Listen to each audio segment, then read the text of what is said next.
بسم اللہ الرحمن الرحیم۔ علامہ یوسف القرضاوی مرحوم کی علماء امت کے نام آخری وصیت۔ ترجمہ ابو الاعلیٰ سید سبحانی۔ علماء اور دعات کے لیے میں کچھ نصیحتیں کر رہا ہوں تاکہ وہ اپنی امت، اپنے دین اور اپنے رب کے حوالے سے اپنی ذمہ داریوں کو بحسن و خوبی انجام دے سکیں۔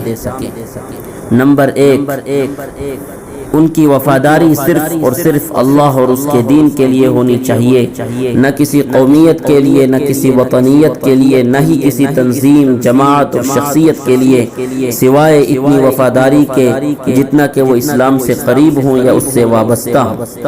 نمبر 2، ہر مسئلے میں اللہ کی کتاب اور نبی صلی اللہ علیہ وسلم کی ثابت سنتوں پر ہی اعتماد کریں۔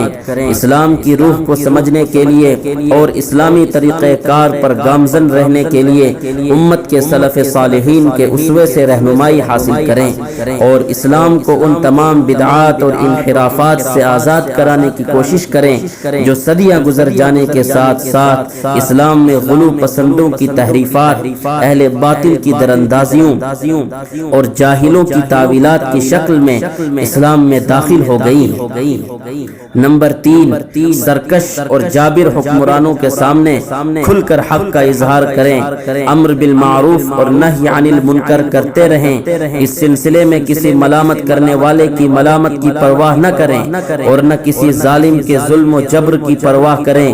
وہ اس آیت کی عملی تصویر بننے کی کوشش کریں جو اللہ کے پیغاموں کو پہنچاتے تھے اور اس سے ڈرتے تھے اور اللہ کے سوا کسی سے نہیں ڈرتے تھے اور اللہ حساب کے لیے کافی ہے۔ الذین یبلغون رسالات اللہ ویخشونہ ولا یخشون احدا الا اللہ وکفی باللہ حسیبا۔ نمبر 4، ہمیشہ نبی اکرم صلی اللہ علیہ وسلم کی اس نصیحت کو پیش نظر رکھیں جو اللہ کے رسول صلی اللہ علیہ وسلم نے حضرت معاذ بن جبل اور حضرت ابو موسیٰ اشعری رضی اللہ عنہم کو یمن روانہ کرتے ہوئے فرمائی تھی، آسانیاں پیدا کرو، پریشانی میں نہ ڈالو، خوشخبری دینے والے بنو، متنفر کرنے والے نہ بنو، ایک دوسرے کے ساتھ اتفاق سے رہو، اختلاف کا شکار نہ ہو۔ علماء اور دعات کو چاہیے کہ وہ اس نصیحت کو حرز جاں بنا لیں، یہ ان کی ہمیشہ اولین ضرورت تھی اور خاص طور پر آج کے زمانے میں تو وہ اس کی از حد ضرورت مند ہے۔ اس کا مطلب یہ ہوا کہ ان کا شعار نرمی ہونا چاہیے نہ کہ تشدد، رواداری ہونا چاہیے نہ کہ سختی، کیونکہ اللہ رب العزت ہر معاملے میں نرمی کو پسند فرماتا ہے۔ اللہ رب العزت نے خیر الخلق حضرت محمد مصطفیٰ صلی اللہ علیہ وسلم کو مخاطب کرتے ہوئے فرمایا ہے، وَلَوْ كُنْتَ فَظًّا غَلِيظَ الْقَلْبِ لَانفَضُّوا مِنْ حَوْلِكَ فَاعْفُ عَنْهُمْ وَاسْتَغْفِرْ لَهُمْ وَشَاوِرْهُمْ فِي الْأَمْرِ۔ اگر تم درست خو اور سخت دل ہوتے تو تمہارے پاس سے یہ منتشر ہو جاتے۔ یہاں رواداری سے میری مراد فروعی باتوں اور وسائل کے سلسلے میں رواداری ہے، نہ کہ اصولوں اور اہداف کے سلسلے میں۔ اسی اساس اور بنیاد پر لوگوں کے ساتھ ہمارے معاملات بھی ہونے چاہیے۔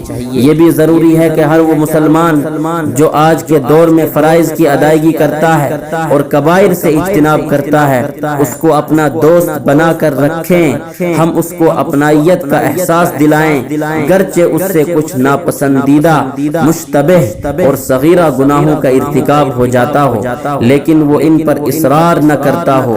حکمت اور موعظت حسنہ کے ساتھ ایسے لوگوں کی اصلاح کا کام کریں تاکہ وہ موجود سے بہتر صورتحال تک پہنچ سکیں۔